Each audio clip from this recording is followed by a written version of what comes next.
Harga beras di tanah air yang merangkak naik dikeluhkan masyarakat. Di sisi lain kenaikan harga beras tak serta-merta kemudian berdampak terhadap petani yang mengharapkan harga gabah juga ikut terdongkrak naik. Lalu bagaimana media memotret kecukupan stok dan juga kestabilan harga beras di tanah air? Sudah bergabung Wakil Pemimpin Redaksi CNN Indonesia Revolusi Riza. Mas Revo, selamat malam. Selamat malam, Mbak Fi. Mas Revo, nasi ini makanan pokok warga Indonesia ya. Jadi ketika harga beras naik, langsung ramai keluar masyarakat. Bagaimana kemudian Anda melihat strategi pemerintah sejauh ini untuk memperkuat ketahanan pangan di tanah air? Kita berbicara khususnya mengenai beras saat ini. Iya, kondisi ini memang menjadi kondisi yang seharusnya menjadi kondisi yang memprihatinkan buat kita semua.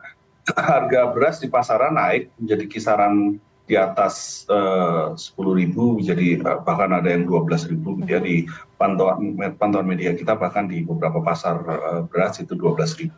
Sementara kemudian ketika kita menengok ke tingkat petani atau penggilingan gabah kering, itu kenaikan harga beras ternyata tidak dinikmati oleh mereka. Artinya ini menjadi ada missing link gitu ya antara level petani, kemudian penggilingan gabah kering, sampai ke tingkat konsumen. Mereka mengaku marginnya kecil untuk para petani. Kemudian di level pedagang pasar, para pedagang juga mengaku saat ini yang penting stok ada, dan itu pun margin yang mereka terima juga sangat tipis gitu, meskipun harga beras sendiri di tingkat pedagang cukup tinggi. Nah ini kalau misalkan harga berasnya mencapai angka 12.000, sementara harga pembelian pemerintah HPP-nya itu ditetapkan sekitar 8.200, 8.300, maka ada disparitas atau selisih yang sangat tinggi, hampir Rp4.000 gitu untuk dari harga HPP yang ditetapkan oleh pemerintah dengan harga beras yang ada di pasaran. Nah kalau kita telisik lebih jauh, kan sebenarnya ada setidak-tidaknya ya ada empat lembaga yang seharusnya bertanggung jawab atas harga beras dan pasokan beras di pasaran ini.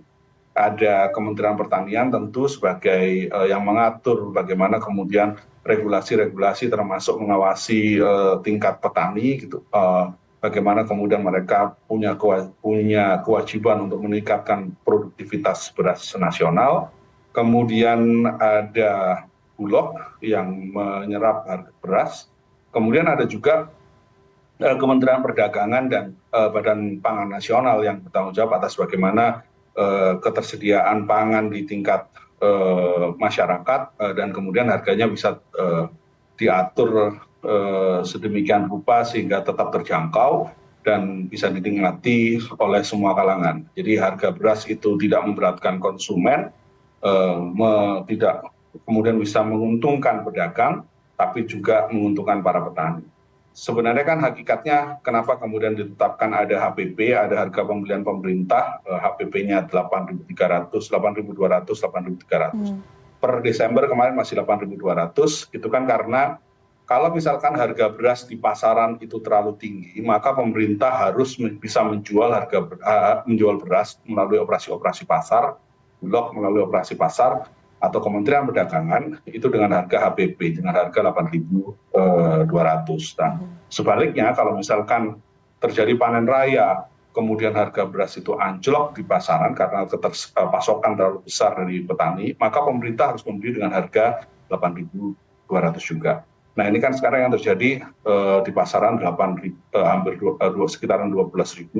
Itu pun stok di pasar-pasar yang selama ini kita kenal sebagai sentra beras, pasar Cipinang dan lain sebagainya, itu stoknya terbatas dan pedagang mengaku marginnya tipis. Nah ini tentu menjadi PR bagi lembaga-lembaga terkait bagaimana kemudian bisa mengendalikan kenaikan harga. Di sisi lain juga pedagang bahagia gitu karena mereka bisa mendapatkan keuntungan sewajarnya, pembeli bisa membeli dengan harga yang relatif terjangkau, kemudian di tingkat petani dan penggilingan padi juga bisa menjual dengan harga yang membuat mereka bisa tersenyum. Nah ini PR sebenarnya Mbak Fia, termasuk juga kalau misalkan dalam beberapa hari terakhir misalnya Kepala Bulog Budi Waseso itu menyampaikan sedang melakukan perang terhadap mafia, gitu ya, seperti dilansir di di Serang beberapa waktu lalu menangkap 7 orang karena mereka mengambil beras Bulog dengan harga 8.200, 8.300, kemudian mengganti kemasannya dengan kemasan komersial dan menjualnya dengan harga pasar. Nah ini kan kelakuan-kelakuan seperti itu yang sekarang juga tentunya harus bisa ditertibkan. Nah ini tentu nggak bisa Bulog sendirian ya, walaupun Pak Buas ini adalah mantan Kabar Eskrim, tapi peran serta dari penegak-penegak hukum untuk melakukan rahasia-rahasia ini juga tentu diperlukan untuk Oke. menstabilkan harga beras kembali. Baik, ada terjadi kecurangan dugaan dari Kepala Bulog seperti itu yang menyebutkan waktu itu ya, Mas Revo. Tapi berbicara mengenai mafia beras, kita mungkin bisa gunakan kata itu, bermain di harga beras, beras dioplos, dijual dengan harga yang lebih tinggi, ataupun bahkan dijual ke luar negeri begitu misalnya. Ini kan bukan sesuatu yang baru begitu ya. Tiap tahun kemudian ini menjadi salah satu polemik yang menahan bagaimana kestabilan harga beras di tanah air. Pasokan kita ada ataupun produksi kita ada, tapi kemudian jika mafia beras ini tidak dibasmi dengan tuntas, kita akan berkutat di permasalahan yang sama. Menurut Anda, apakah hanya masalah sinergi dari 4 lembaga saja atau penegakan hukum yang lemah? Iya, bisa jadi memang keduanya ya. Dari hulu mungkin ada koordinasi-koordinasi yang belum terjadi secara optimal. Tapi kemudian di sisi lain juga ada juga orang-orang yang selalu memanfaatkan situasi dan kemudian berusaha melakukan menyiasati kondisi gitu ya, dengan tadi yang praktek yang kemarin diungkap adalah membeli beras Bulog dengan harga HPP, kemudian dijual dengan harga yang mengganti kemasannya, kemudian dijual dengan harga premium. Nah di sisi lain juga kita selama ini persoalan mafia beras, kalau misalkan kita bicara dengan lembaga-lembaga terkait ya, pada waktu itu misalnya ketersediaan stok beras di cadangan beras pemerintah gitu ya. Cadangan beras pemerintah itu kan kalau sekarang ditetapkan idealnya 1,2 juta ton gitu. Nah kemudian itu yang juga menjadi patokan kapan kita harus impor, apakah kita perlu impor atau tidak gitu. Menimbang bahwa bagaimana pasokan beras di tanah air. Nah kalau dulu-dulu kan juga yang kita tahu ketika impor beras dari beberapa negara yang harga beras lebih murah, beras Vietnam misalnya, pada waktu itu kisaran harganya bisa sekitar 3.500 atau 4.000 per kilogram. Kemudian untuk biaya logistik Rp500 per kilogram. Tapi kemudian ketika masuk harus dibeli Bulog oleh pengimpor. Nah kemudian Bulog harus membeli dengan harga HPP. HPP-nya berapa sekarang kalau misalkan 8.200, nah bisa dihitung kan selisihnya berapa. Kalau untuk mencukupi beras, kalau misalkan melakukan impor 500.000 misalnya seperti itu. Nah ini kondisi-kondisi seperti itu yang seharusnya juga menjadi concern supaya kesulitan-kesulitan yang dihadapi oleh masyarakat kita gitu, baik itu petani maupun konsumen beras, karena beras ini juga merupakan makanan pokok ya, Elvira. Jadi ketersediaannya tentu harus benar-benar diatur dan harganya harus benar-benar dijaga supaya tingkat inflasi nanti tidak semakin tinggi. Nah pengawasan ini yang seharusnya menjadi PR, karena persoalan pasokan beras atau harga beras itu selalu muncul ya, secara kita muncul walaupun tidak periodik tapi dihadapi, dan ini bukan hal yang baru. Tidak hanya beras tapi juga yang minggu-minggu ini minyak goreng gitu juga menjadi persoalan. Pasokan minyak kita misalnya itu juga menjadi sorotan di berbagai tempat.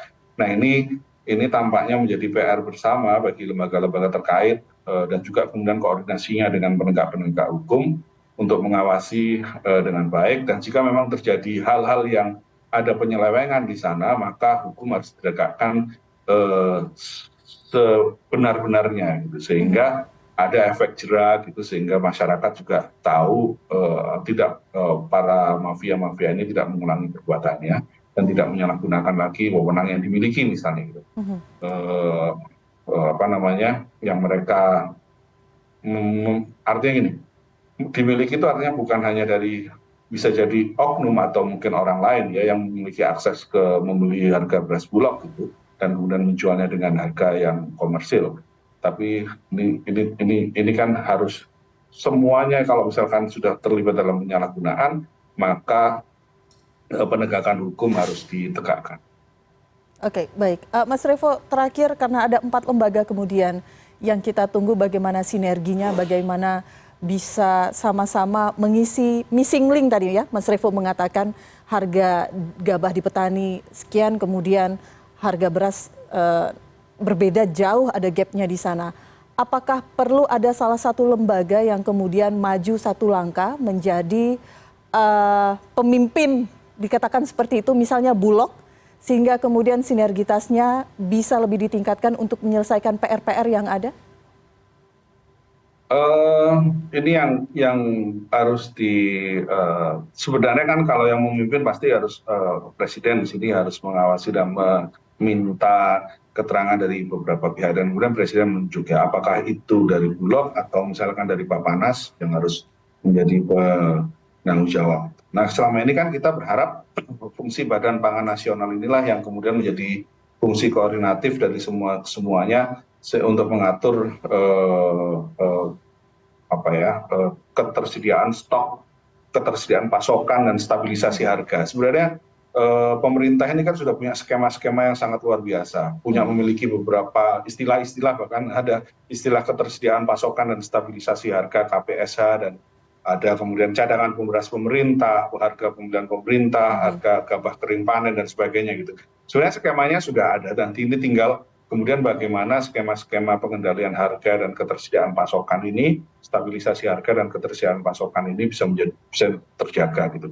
Percuma kita punya skema-skema yang sangat luar biasa, tapi kalau pada prakteknya kemudian tidak bisa dijalankan dengan baik. Nah, fungsi-fungsi koordinatif ini jika memang harus dilakukan presiden, maka presiden bisa melakukan atau paling tidak dilakukan oleh Menteri Perekonomian misalnya yang ditunjuk untuk mengawasi ketersediaan pasokan dan stabilisasi harga ini. Jadi memang harus ada yang menjadi panglima di sini ya dalam kondisi-kondisi krisis seperti ini, karena jangan sampai kalau kenaikan harga ini terus-menerus dan kemudian masyarakat susah mendapatkan pasokan beras dengan harga yang relatif lebih mahal dibanding biasanya, ini kan efek dominonya nanti akan sangat bisa kemana-mana gitu, mengguncang perekonomian karena mungkin inflasi akan tinggi karena bahan pokok ini juga menjadi salah satu penyumbang, kalau misalkan harganya naik juga menyumbang inflasi, maka kemudian nanti berefek pada perekonomian. Dan kalau perekonomian tidak bisa di pasokan bahan pokok ini, sekarang kan yang sedang menjadi sorotan adalah beras dan juga minyak goreng. Ini kan setidaknya dua dari, kalau kita kenal istilah 9 bahan pokok, itu kan 2 di antara sembako ini ya, yang sekarang sedang menjadi sorotan. Nah ini kan kita udah mau masuk tahun pemilu, maka ini benar-benar harus dijaga karena jangan sampai kemudian kondisi-kondisi gelombang atau krisis kita belum menyebutnya krisis ya, tapi kemudian ada riak-riak di bidang pasokan beras dan minyak goreng ini, kemudian nanti kalau tidak salah-salah ditangani kan akan menjadi riak-riak di bidang politik. Ini kan tidak kita harapkan ya Pak. Baik, kita menanti skema-skema luar biasa dari pemerintah, media akan mengawal itu, publik menunggu itu. Terima kasih Mas Revo, perspektifnya malam hari ini di Editorial View CNN Indonesia. Selamat malam Mas Revo.